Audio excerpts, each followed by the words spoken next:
gustos. Bueno, estamos aquí con el secretario de Hábitat y Ordenamiento Territorial de la Municipalidad de Ushuaia, David Ferreira. David, gracias por venir hasta acá, hasta el estudio. ¿Cómo andamos? Gonzalo, ¿cómo estás? No, por favor, gracias. ¿Todo bien? Gracias a vos por la invitación. Sí, muy bien, muy bien. Aquí me estamos. alegro. Mucho laburo, me imagino. Mucho trabajo, por suerte. Si bien obviamente estamos en tiempos muy complejos Sí. en algunas cuestiones, o en muchísimas cuestiones que tienen que ver con, no solamente con la cuestión habitacional, sino bueno, todo lo social y económico, por todo lo que estamos atravesando como país. Estamos metiéndole mucho trabajo, varios ejes de gestión en este año, Sí. algunas miradas ya para lo que va a venir también el año que viene, porque también estamos pensando en eso. Pero bueno, vamos con objetivos cortos, porque así entendemos nosotros y la mirada de Walter. Tenemos que ir trabajando en este contexto tan difícil que hoy nos toca atravesar, ¿no? Sí, impresionante, ¿no? Porque tampoco nadie puede decir que fue fácil los 4 años del gobierno de Alberto Fernández. Entre los errores propios, los no forzados, la pandemia, la sequía, toda una mezcla de cosas, ¿no? El préstamo, el FMI, que me parece que nosotros nadie termina de entender del todo cuánto nos condiciona. Pero bueno, había un apoyo mayor. Ahora es un corte absoluto. Es decir, había viviendas del Procrear que... Bueno, ¿en qué estado está eso? Yo a veces repito o retransmito algunos pensamientos que hemos dialogado con Walter, que es nuestro intendente, pero también el conductor de nuestro espacio político, es el presidente del PJ, y decíamos lo mismo, ¿no? Había inflación, pero había Procrear. Había inflación, pero había crédito casa propia. Había inflación, pero había obra pública. Había inflación y había paritarias, no por ahí libres, pero había paritarias. Digo, hoy no tenemos nada de eso. Hoy no hay Procrear, o no hay casa propia, o no hay obra pública para lo que es los gobiernos provinciales y los municipios. Digamos, la tremenda devaluación que pegaron desde diciembre hacia adelante, hizo que la clase media entregara todos sus ahorros y terminara hoy... viendo a una posición del dólar que era la que teníamos en septiembre, octubre del año pasado, y el año pasado era un escándalo, y hoy parece que no pasa absolutamente nada. Los salarios siguen estando muy por debajo de lo que es la inflación. Yo soy paritario del municipio y bueno, hemos dado los aumentos que hemos podido dar. Y la verdad que no alcanza y lo vivimos todo en mayor o menor medida cuando vamos al súper o cuando tenemos que hacer, nuestro esquema económico familiar, digo. La verdad que no, yo a veces, uno trata de hacer los análisis políticos que entiende deben ser y hemos elegido, yo no particularmente, pero el pueblo ha elegido un candidato a presidente que te decía que todo lo que está pasando lo iba a hacer, que iba a ajustar, que el Estado iba a desaparecer, si no creíamos por ahí que no tuviera ni tomara una medida para los laburantes. Nosotros empezamos a determinar alguna situación en materia de hábitat el mes pasado cuando entendimos que ya no había vuelta atrás a las primeras definiciones. Porque dice, las primeras definiciones, sus primeros meses tienen que ver con esto de que hablaba de consolidar, bajar el déficit fiscal o tener equilibrio fiscal. Bueno, pasaron 6 meses y no hay ninguna medida para los trabajadores. O sea, ¿hubo algún viso de esperanza del municipio de decir, hay mucho eslogan, mucho biribiri, pero que esto se va a terminar acomodando? Y nosotros pensábamos que en algún momento, más allá de los ajustes propios, porque lo venían ya planteando previo a la elección, en algún momento dijimos, los primeros 5 o 6 meses, en algún momento vamos a tener alguna mirada que tenga que ver, alguna mirada con respecto. Yo hoy no tengo con quién hablar en Nación con respecto al hábitat. Claro. Designaron un secretario hace un tiempo, no renunció, ahora designaron otros, pero los contactos que nos quedaron de la gestión anterior son compañeros y compañeras que nos dicen que están trabajando desde el pasillo, ¿no? Todavía no está armado ese esquema, no hay Procrear, hemos hablado con la gente del hipotecario, no está consolidado ni configurado nuevamente el fideicomiso Procrear. En función de ello hay algunas definiciones que tomar con lo que quedó pendiente y no lo podemos resolver. Y la verdad que dijimos, avancemos nosotros porque evidentemente hay una desidia muy importante en lo que tiene que ver con definiciones que ayuden a mejorar la vida de los, en este caso, los vecinos de la ciudad, de los argentinos. No hay una medida para el trabajador. Dijimos, cuando se consolide el equilibrio fiscal, por ahí vuelven los créditos o el financiamiento para obra pública a los municipios. La misma ministro Castillo hace una semana, 2 semanas atrás, volvió de Buenos Aires con la mirada de no hay obras ni para las provincias ni para el municipio. Y bueno, en ese contexto tan difícil nos tenemos que manejar en una cuestión tan importante para la ciudad de Ushuaia como es, lo habitacional, la generación de la distribución de suelo urbano, que es lo que venimos en este contexto trabajando y de alguna forma reordenando. Digo, todo lo que vos hablabas recién, la reinscripción al registro único de demanda habitacional, tiene que ver cómo nos ordenamos hacia adelante. Bien, la verdad que muy bien. Hemos transcurrido ya la mitad del periodo que tenemos para la reinscripción. ¿Qué buscamos con esto? Saber realmente cuántos somos, cuánto es la demanda que tiene el registro único de demanda habitacional del municipio, porque andábamos en un número de 10.000. Bueno, este laburo que estamos haciendo ahora nos hizo ni en los 8 años de gestión que llevamos, ni anteriormente tampoco, así que me parecía propicio poder realizarlo, tomarnos 90 días, comunicarle a todos los vecinos de hacer una reinscripción de aquellas familias que ya estaban inscriptas en el registro de demanda, porque necesitamos saber cuántos son. Digo, el IPB tiene 3.800 inscriptos, a 10.000 que tiene la ciudad o el municipio. Digo, si bien las modalidades son diferentes, digo, me parecía que era excesiva la diferencia y nosotros entendíamos también porque hay carpetas que están de 2006, 2007 que no tienen ningún tipo de actualización. Y también entendemos que hay gente que se puede haber mudado, hay gente que solucionó de manera privada y por ahí los cruces tardan con entidades para ver cómo resolvieron las familias su situación habitacional. Y bueno, lamentablemente algunos entendemos que han fallecido, digo, pero no, digamos, esos eran... sí, es depurar una situación un padrón, que pensábamos, pero no eran certeza. Bueno, en este proceso vamos a ver cuántos somos. Claro. Digo, veremos al 15 de julio cuánto es el nivel de reinscripción que tenemos en relación a ese padrón sucio que teníamos, y ahí veremos si extendemos o no. Hoy andamos cerca de las 2.000, 2.200 reinscripciones, que no es menor. Digo, nosotros estimamos, esto es lo que entendemos nosotros por la experiencia y el día a día, que tendríamos que andar cerca de las 6.000, 6.500, ¿no? Reinscripciones. Pero bueno, vamos a ir analizando el día a día. Y además lo que nos va a permitir, Gonzalo, tener una reinscripción del padrón de demanda habitacional es segmentar esa demanda. Nosotros hoy no tenemos info fina ante la situación económica que tenemos, habitacional, social que tenemos. A ver, hoy necesitamos, con esta reinscripción vamos a ver si alquilan, si no alquilan, si viven con familiares. Sí, los ingresos mensuales. El estado de situación financiera, que también es importante, digo, algo similar a lo que se hace con Procrear. Hoy tenemos una situación que no nos podemos dar el lujo, obviamente que vamos a trabajar en función de la demanda individual, del orden de mérito que te da la ordenanza, pero también debemos respaldar ese orden de mérito con aquellas familias que la verdad tengan las condiciones de poder construir, en este contexto aún. Digo, por si no, nos va a pasar lo que nos está pasando hoy en día. Sí. Estamos recuperando 2 predios en distintos sectores de la ciudad que se los entregamos, o se lo entregó al municipio, hace más de 5 años, y algunos hace 10 años ni siquiera se acercaron. Y eso podría ser que el municipio, una vez que... entiendo que una vez que se haga la reinscripción, el padrón se vuelve a abrir para los que no están inscriptos. Exactamente, es así. Entonces, esa inscripción para los que no están inscriptos ahora, también va a ser con... exactamente igual. Incorporando la misma información. Totalmente. Para seguir con esa línea. Exactamente. Lo que hicimos nosotros, lo que vamos a hacer a partir del 15 de julio, cuando definamos que termine la reinscripción, es, bueno, esta es nuestra base de datos, de base, para que la redundancia, ¿no? Y todas las, a partir de la... Hoy no estamos inscribiendo por primera vez porque estamos abocados en la reinscripción. Si bien es un formulario que hay que llenar, que se hace a través de la ventanilla digital exclusivamente, son 2 minutos. Digo, después hay un trabajo que se respalda posteriormente.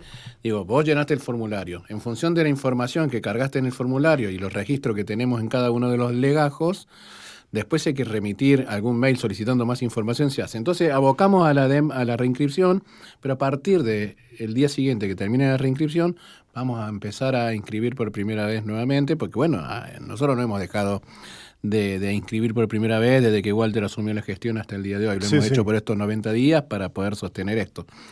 Y a partir de allí, bueno, ser óptimos y eficaces en la entrega. Necesitamos... Bien, y ahí esa consulta que tengo es, una vez que vos tengas reinscripciones y nuevo proceso de inscripción. Sí. El municipio ¿cómo piensa llevar adelante esta segmentación? Porque tal vez tenés terrenos que le podrías dar a gente que puede construir, que no necesariamente es el tipo de atención que le tenés que dar a una familia que necesita la vivienda, pero que tal vez la necesita, no sé, vamos a poner así, llave en mano, terminada, qué sé yo. Exactamente. Bueno, nosotros tenemos una cuestión ahí, ¿no? Porque el Procrear tenía esa lógica, Exacto. que era, voy a abrir línea de crédito para los que pueden pagar crédito, voy a entregar vivienda a bajo costo para los que necesitan vivienda a bajo costo. Bien. ¿La idea es implementar una cosa así?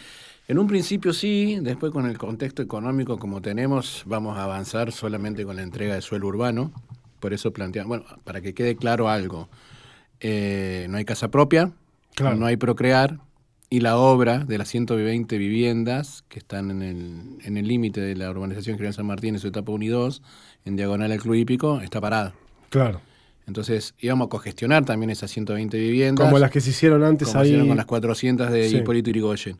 La verdad que quedó en la nada. Entonces hoy no tenemos herramientas de ese tipo, de esa metodología.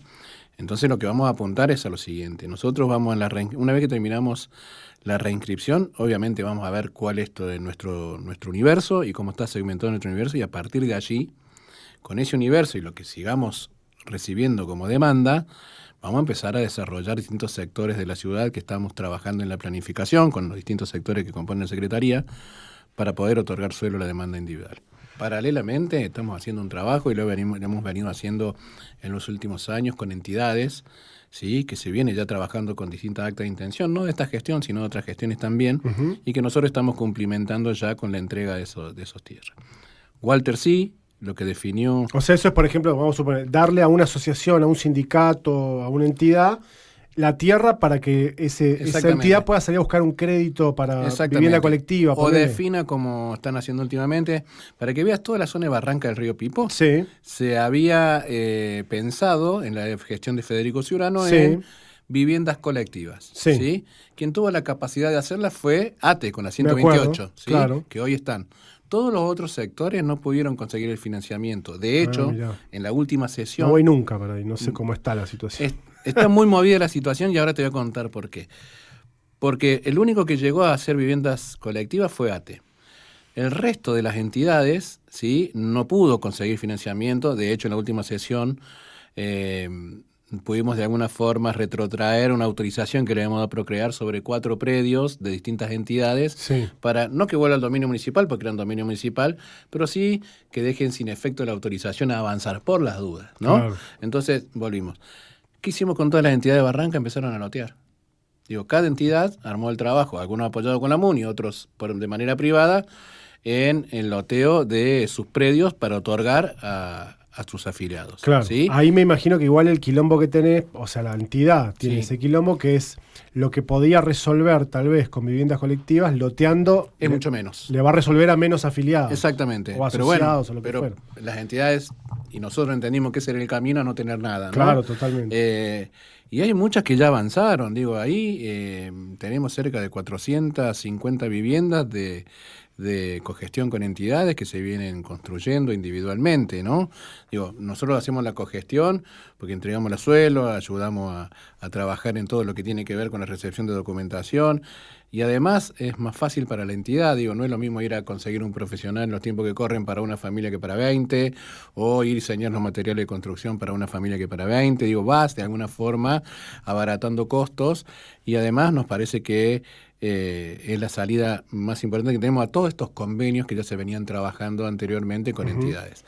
Definió Walter el año pasado, más allá de estas familias, que te digo son cerca de 400, si vas por Barranca va a haber un movimiento, bueno, ahora no porque llegó el invierno, ¿no? Claro. Pero un movimiento importante en construcción. Hay muchas entidades que están trabajando en el loteo, algunos ya tienen sus decretos, bastante, otros estamos trabajando en el otorgamiento, y ahora vamos a avanzar próximamente con una definición que había tomado Walter el año pasado.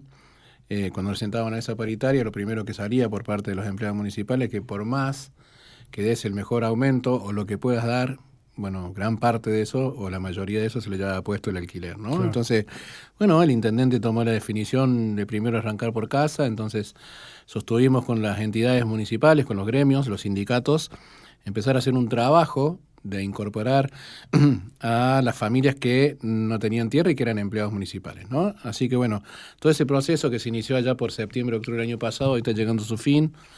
Vamos a empezar a entregar, si Dios quiere, el mes que viene, los primeros 120 lotes de cerca de 180 a empleados municipales. Digo, empezar ya a resolver esa problemática desde suelo, ¿no? Digamos, vamos a resolver la cuestión de suelo. Después estamos trabajando con algunos bancos a ver si nos dan alguna posibilidad que hoy no tenemos. Está difícil, pero seguimos insistiendo para lograr alguna línea de crédito blando. Digo, el hipotecario sale a jugar con los créditos hipotecarios UVA. Ya, viste, escucharon la palabra UVA, te hace un ruido, ¿viste? Salen todos corriendo. Y si no, bueno, esto que hablábamos recién, digo, con entidades, con los sindicatos municipales y cada uno de sus afiliados, empezar a trabajar en conjunto. Y si no, David, vos lo sabés, además por tu función, por tu origen y por la cantidad de años que vivís acá, yo me acuerdo, el primer Alacalufes, bueno, y mucho antes también, que la gente tal vez no había crédito y era... hacía. Todos los meses Exacto. se compraba 4 tirantes, qué sé yo, la iba ha pasado, haciendo. Gonzalo, te lo traigo ya acá. Tener la tierra es fundamental. Claro. Después las familias irán viendo cuál es la lógica de la primera etapa de los municipales, en este caso, los que alquilan. Digo, poder sanear el bolsillo, alivianar el bolsillo de los trabajadores y las trabajadoras que alquilan. Van a tener una etapa, obviamente, una ventana difícil, que es un proceso de construcción en el lugar propio y el alquiler. Pero bueno, después ya todo eso que vos destinabas para un alquiler mensualmente lo puedes poner en construir tu casita, ¿no? Así que va a ser así, digo, Alacalufe y bueno, las casas de aquellos que llegamos en el 80, en el 90... Digo, era esa la salida, sí, ¿no? Sí, era así. Quizás económicamente la situación no era tan grave. Es cierto, bueno. Pero bueno, no ha pasado no también... que en los 80 tuvo la hiperinflación también. En la urbanización General San Martín, digo, en otros tiempos, la urbanización empezó a crearse, a desarrollarse en el 2016, y bueno, y todavía hay familias que están construyendo. Claro. No va a ser fácil, pero ya el hecho de saber que ese va a ser tu lugar, a donde vas a vivir y va a ser tuyo, digo, ya es un alivio muy importante para la familia. Digo, tenemos esquema de municipales, tenemos esquema de entidades en etapa de San Martín 2, en la Organización General San Martín, donde también, digo, teníamos grandes expectativas. El año pasado presentamos proyectos en el Ministerio de Hábitat y otros ministerios, para lo que es la infraestructura del sector, ¿no? Poder resolver 600 familias más con la apertura de calle y tendido de servicio. Bueno, la TABA salió por el otro lado y hoy, esto que te decía recién, tuvimos un periodo de unos meses para ver si había alguna posibilidad y ya hace 2 semanas que nos estamos sentando con las entidades que tienen actas de intención allí para ver quién tiene la posibilidad de trabajar con recursos de cada uno de sus sindicatos, de sus gremios, de sus entidades. A ver, vos podés abrirte 2 calles y bueno, te abrirás 2 calles. El otro gremio podrá atender servicios para las familias que tienen su acto de intención y lo harán. Así hizo Alacalufe 2, UTEF hizo Alacalufe, no me acuerdo si el 1 o el 2, digo, con cogestión con la municipalidad. Sí, creo que ese fue el 2. Pero sí me acuerdo que el 1 con Garramuño eran los vecinos. Los vecinos articulando. Pagando el tendido. Exacto. Que en su momento a Garramuño le trajo críticas, porque el planteo que vos podías hacer era, bueno, pero escúchame, municipio, ¿vos qué estás haciendo? Exacto. Bueno, había otra mirada de ciudad en política habitacional. Y no está era bien, cosa. Pero la gente que vive en Alacalufe tiene su casa, exacto. En definitiva, ¿no? Sí, y lo que hicieron algunas entidades por motu propio también, digo, pusieron los recursos que tenían con la familia de la entidad, aperturaron calle, tendieron los servicios, o lo que hicieron fue resolver la cuestión. Hay que recordar también, para los que no saben, que los servicios no los maneja el municipio, sino que los maneja la provincia, y en su momento también se trabajó con la provincia estos gremios para que tendieran los servicios, digo, la agua y cloaca, energía, gas, bueno. En la etapa 1 de San Martín ya vemos, excepción del agua, que tiene que hacer una obra importante de hipos, que, bueno, obviamente por esto que no hay financiamiento para obra pública no lo puede hacer. Seguimos sosteniendo nosotros lo que es el agua a través de los camiones que tiene la municipalidad. Bueno, pero el resto de los servicios ya los tiene, ya tiene gas, tiene agua y cloaca, bueno, agua no, tiene cloaca, bueno, todo lo que es el tendido eléctrico ya lo tiene, y eso nos va a ayudar también a que de a poquito en la segunda etapa, con esta cogestión con entidades, podamos ir sumando de a manzana, aunque sea, el tendido de servicio, porque lo vamos a tener ya más cerquita, ¿no? David, estamos con David Ferreira, el secretario de Hábitat y Ordenamiento Territorial de la Municipalidad de Ushuaia. Hablabas de una primera etapa, si se quiere, que sería con los propios empleados de la municipalidad. Sí. Una vez terminada esa etapa es donde Digo, pienso en aquellas personas que tal vez tienen poder adquisitivo, pueden pagar un crédito, o tienen dólares ahorrados, lo que fuera, o tienen una camioneta, algo. Y sin embargo, no están dentro de una asociación o una intermedia y tampoco están dentro de la MUNI. Esa gente... 16 de julio, cuando terminemos la reinscripción, vamos a empezar a trabajar con la demanda individual. Okay. Que no tiene entidad, ¿sí? Que va por la 50-55, como le decimos nosotros, claro. y no por la 58-11, que es de entidades. Claro. Vamos a trabajar con la demanda individual, ¿no? Sabemos que tenemos una deuda con la demanda individual, lo reconocemos, pero bueno, necesitábamos también ir resolviendo las actas de intención que ya teníamos, y con entidades por ahí no se nos facilita, pero digo, es mucho más rápido y más práctico, y es una definición que hemos tomado en función de la entrega de tierra. Cuando tengamos la reinscripción y sepamos qué universo tenemos, entraremos a desarrollar algunos sectores que van a ser para la demanda individual. Uh-huh. Toda esa planificación siempre es hacia el lado de la urbanización San Martín, ¿no? O sea, la mayoría tiene que ver con algunos sectores. Es donde tenemos para crecer, dentro de las dificultades tenemos que tenemos un poquito más para crecer, etapa de San Martín, porque de esos 600 lotes que te dije, digamos, con entidades, tenemos menos del 50% comprometido con actas, no comprometido de otra forma. Claro. Y vamos a tener un remanente para distribuir a la demanda individual, algo en Barranca del Río Pipo nos queda, y después estamos haciendo un trabajo de recuperaciones de predio en dos aspectos. Uno es individual, que es lo que te contaba recién, aquellos predios que en algunos sectores de la ciudad se le entregó el decreto de preadjudicación o de adjudicación y que han pasado varios años y no han podido cumplimentar con lo que te manda la normativa. Ahora la normativa, cuando se te entrega tierra, te dice 30 días para acercar, 90 días para presentar el proyecto de obra en la Dirección de Obras Privadas y 1 año para construir. Obviamente que hay procesos y esquemas económicos que por ahí no ayudan. Hemos sido muy flexibles en ese tiempo y hoy se ha tomado la definición de ir a recuperar esos predios, que no es nada sencillo, porque tiene un proceso, digamos, administrativo y legal. Claro.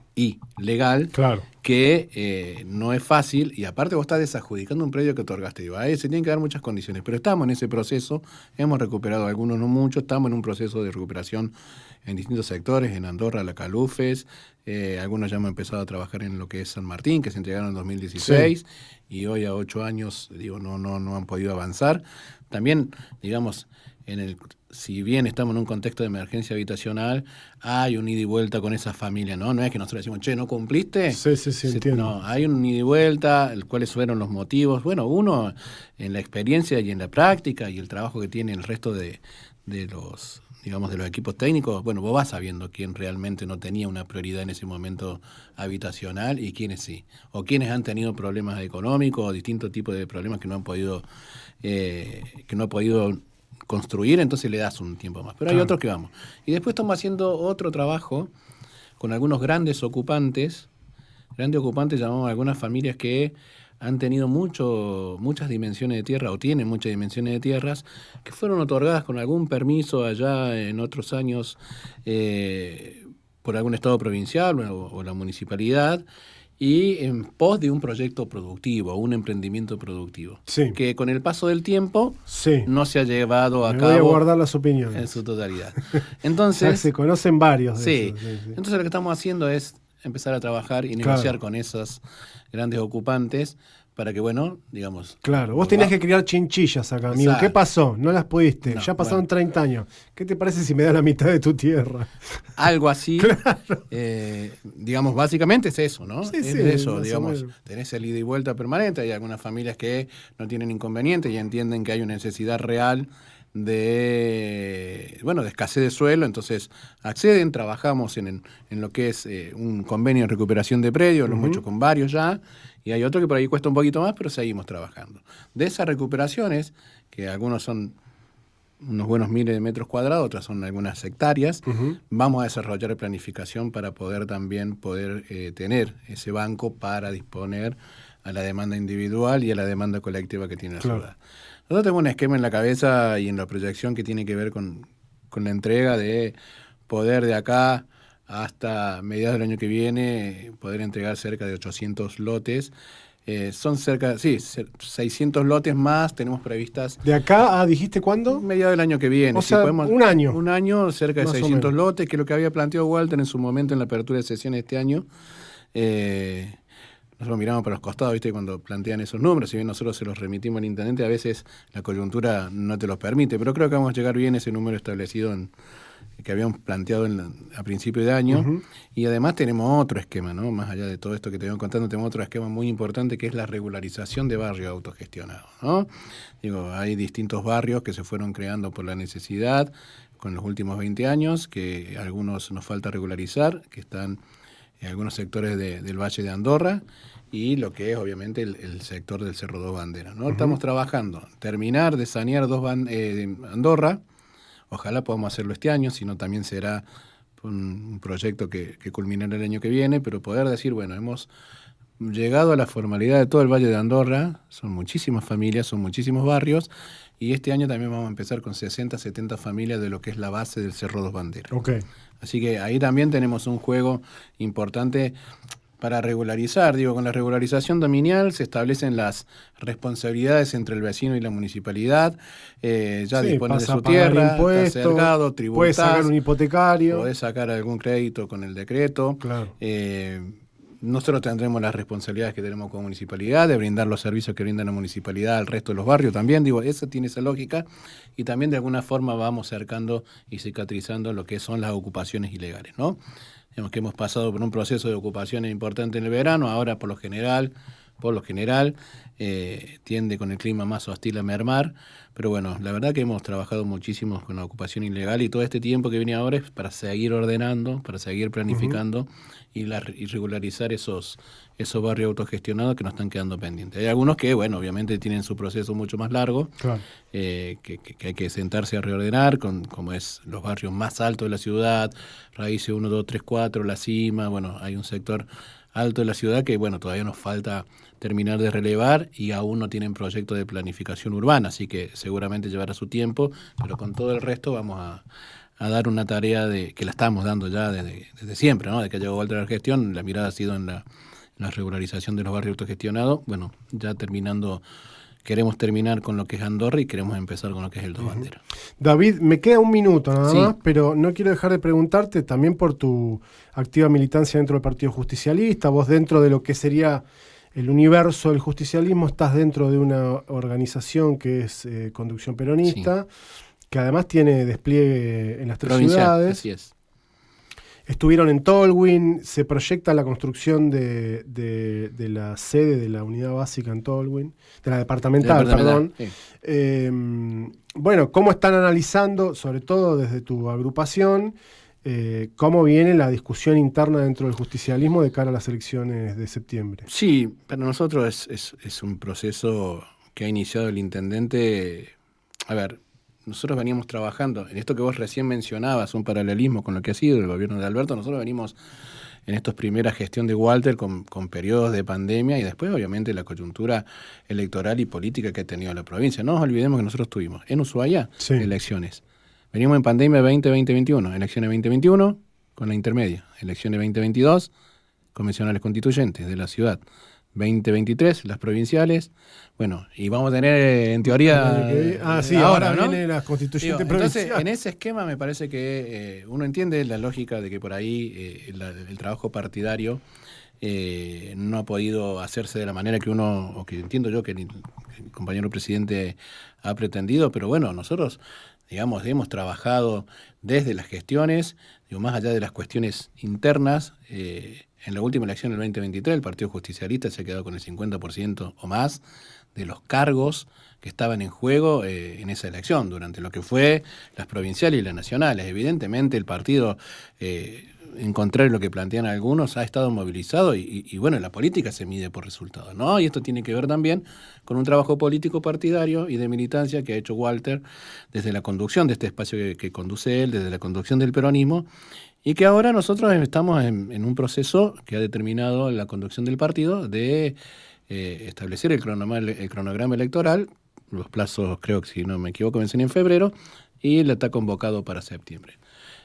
A ver, nosotros en realidad empezamos a trabajar en lo que es el cronograma de este proceso electoral que va a venir en función, no te diría exclusivamente, porque estábamos trabajando ya, pero en función de un pedido que hubo en un sector interno del peronismo en su momento, que establecía a través de una solicitada en distintos medios, en redes sociales, que debería haber una renovación del Partido Justicialista en función de sus autoridades partidarias, dando a entender que el proceso de Walter estaba acabado, ¿no? Uno lo entiende de ese lugar, digo, muy por el contrario, a partir de allí, no por eso, pero ya habíamos establecido todo lo que fue en esto de empezar a movilizar el partido, que muchos dicen que no lo hacemos, digo, un proceso de un evento de convocar a más de 400 jóvenes en Tolwyn para debatir sobre la política partidaria, para debatir sobre lo que está viviendo la economía del país, para debatir lo que son las distintas situaciones que tenemos en la provincia y en los municipios. Posteriormente hicimos un proceso de afiliación donde hemos presentado más de 7.000 fichas de afiliación. Digo, cuando vos creés que la cosa no marcha o que está más o menos, digo, no presentás 7.000 fichas de afiliación. Evidentemente hay un reconocimiento al trabajo político de Walter, partidario de Walter. Hay también, obviamente, un reconocimiento, más allá de las vicisitudes que transitamos en estos tiempos, por lo que hablamos recién, hay un reconocimiento a la gestión de Walter también de estos casi 9 años, que 9 años estamos transitando. Sí. Entonces, bueno, y ahora vamos a tener el sábado que viene un encuentro donde creemos que vamos a convocar a arriba de 800 mujeres en la ciudad, y así iremos trabajando, poniendo en movimiento el partido y hasta que lleguemos a la elección. Después veremos si hay alguna otra lista. Nosotros estamos convencidos de que vamos a presentar una lista para competir en septiembre. Después veremos el resto de los compañeros que hace. Ojalá podamos confluir con la gran mayoría de los compañeros en una misma lista. Digo, más allá de las miradas políticas internas, también entendemos que la gente tiene la cabeza en otro lado. No podemos dejar de hacer esta elección, porque si no la haces, después decís que te querés llevar el partido a tu casa, que querés renovar mandatos, los prorrogás. Digo, hay que hacer el cronograma electoral, hay que hacer el llamado a la elección, y ojalá que podamos consensuar y confluir una gran lista donde la gran mayor cantidad de espacios internos del peronismo confluyan en esta lista, que yo entiendo y que creo humildemente que debe conducir y que debe encabezar Walter. Y después, bueno, veremos cómo resulta eso. Pero hay que discutir partidariamente. Digo, presentamos en Tolwyn, digamos, los planos arquitectónicos de lo que va a ser la nueva sede partidaria. Estamos trabajando en una nueva sede partidaria en la ciudad. Vamos a trabajar a fin de mes, en regularizar algunas unidades básicas que, en el caso que me compete a mí, conducción peronista de la unidad básica de Río Grande, la vamos a estar regularizando también a fin de mes. Digo, va a haber una movida importante desde lo político partidario. Digo, eso tiene que hacernos madurar, hacernos crecer, y bueno, y después el proceso eleccionario determinará quiénes va a seguir con la conducción del partido. Y también creo que es importante, así como lo debemos hacer a nivel nacional, debemos tener un trabajo de unidad partidario. Digo, Walter plantó postura el 1 de mayo con distintos gremios ante la situación política que tiene y económica que tiene el país. Hay una mirada de lo que es Ushuaia, esta base yanqui que quiere instalar en la ciudad, digamos. La mirada que tiene el gobierno nacional en la sesión, entendemos, de los distintos recursos naturales y la soberanía que tenemos en nuestra ciudad, que geopolíticamente es importante. Yo creo que hay muchas discusiones que van a nacer desde Ushuaia. Y para que dar esa discusión, creo que debemos tener un partido fuerte, respaldado por la mayor cantidad de espacios políticos, eso es lo que buscamos, pero sí para dar la discusión de lo que está pasando y lo que queremos como partido político, lo que queremos como ciudad, teniendo en cuenta que llevamos adelante el proceso de gestión de la ciudad. Y hay que dejarse de flagelarse, ya digo, los momentos de autocrítica ya pasaron. Obviamente que hicimos cosas que no estuvieron bien, si no la antipolítica no hubiera llegado al poder. Digo, una persona que denostaba la política se quedó con la elección con el 58% de los votos. Evidentemente el peronismo ha tenido sus errores, pero creo que ya, y entiendo que es así, todos desde su lugar, desde nuestro lugar, hemos hecho la autocrítica suficiente, y hay que dejar de hacer autocrítica, hay que empezar a trabajar, hay que unir a los trabajadores, hay que unir a los gremios, hay que unir a los compañeros y empezar a armar un esquema fuerte para poder de alguna forma combatir desde acá, desde Ushuaia, a estas políticas de ajuste que tiene el gobierno nacional. Gracias, David, por venir hasta acá, hasta el estudio. Gonzalo, gracias a vos. David Ferreira, secretario de Hábitat y Ordenamiento Territorial de la Municipalidad de Ushuaia, pasó por aquí por el delivery.